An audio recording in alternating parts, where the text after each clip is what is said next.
Ang cervical cancer isa ka klase sang cancer sa cell sa cervix sa isa ka babayi.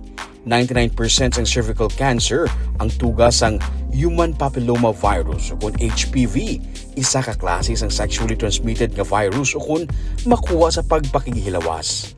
Basta ang isa ka babayi sexually active, pwede siya malatnan sini. Basta may skin-to-skin contact, pwede malatnan sang virus. Basta may ara skin-to-skin contact kay it doesn't just happen for between a man and a woman, pero if like man and man, woman and woman, basta may skin-to-skin contact, HPV, pwede na siya ma-transmit. Yes. So even with same-sex practices, it can be transmitted. Ang problema sa HPV, mahibaluan mo lang nga nalatnan ka na sini, tubtob nga nagpa-test ka na. Para sa babayi, mayroon sang screening for cervical cancer kag may pap smear. Madamo sang klase sang HPV. May mga high-risk nga klase nga amo nagakos sang cervical cancer. Suno pa kay Doc, ang mas makaalarma kay pabata ang may mga cervical cancer. Mayara sang 20 years old, kag mayara man sang 30 years old. Pero sang una, mga 50 tahon na kagpasaka ang may mga cervical cancer. Pero siniya more and more younger women. 20s and 30s. Yes. Usually because of? Siguro, well, it's a sexual transmitted, so sexual practices of people. Doc, more prone ang may multiple partners. Yeah, so one of the risk factors muna siya is multiple sexual partners, not just on the part of the woman, also on the part of the partner. So kung may partner nga with multiple sexual contacts, then pwede kid siya malatnan. Ang history ng sexual transmitted infection, isa man sa kabangdanan sa pagkuha sang virus. Multiple pregnancy kag delivery o kung na makapila ka beses nga pagbata, isa man sa mga rason. Ang pagpanigarilyo, ang isa man sa mga mahimo rason. Kay kung nagapanigarilyo, naganubo ang immunity kag ang nicotine nagaapekto man sa cervix.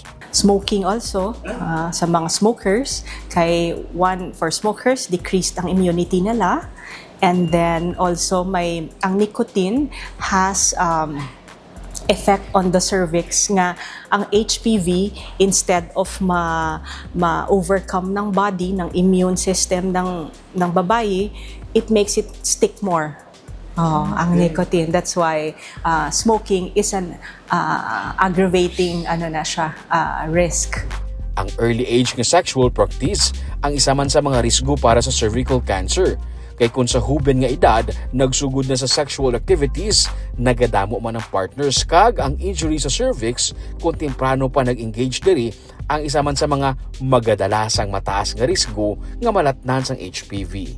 Sa kadamuon sang risgo, pwede mahibaluan temprano pa kung ang isa ka pasyente mayara sang cervical cancer.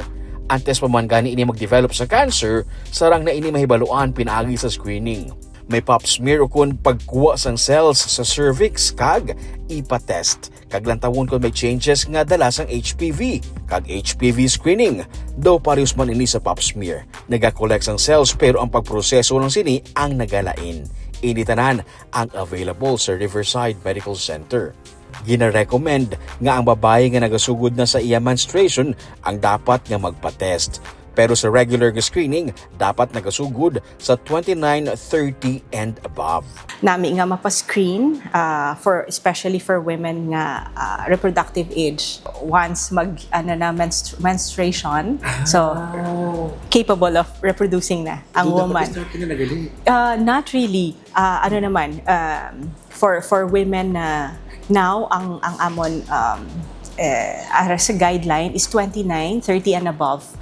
So, start na gid regular screening test if you are in the regular population. Pero if high risk, then we encourage early. High risk ang mga multiple sexual partners, early debut, sexual debut, muna siya. So, screening test. So, because we can catch sila nga before pa sila mag-cervical cancer. Ang pabalik-balik nga vaginal discharge, bleeding samtang naga-sexual contact, kag ang paglawig sang menstruation ang mahimo early signs ng cervical cancer gani, dapat magkonsulta gilayon sa doktor. Kung nagpositibo naman sa cervical cancer kag kung temprano pa na diskubrihan, pwede pa ini ma-treat. Ining importansya sang screening, kay kung temprano pa madiskubrihan, pwede pa ini mapaidalom sa surgery kung pwede pa makakas. Pwede man ini paidalom sa radiation chemotherapy nga available man sa Riverside Medical Center.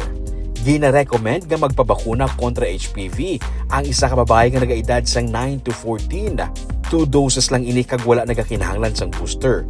Para sa 15 and above naman, 3 doses na. Sa temprano nga edad, gina-encourage na ang pagpabakuna sa kababainhan samtang wala pa sang exposure sa HPV. Para sa dugang nga mga panamungkutanon, magtawag lang sa number sa inyong screen.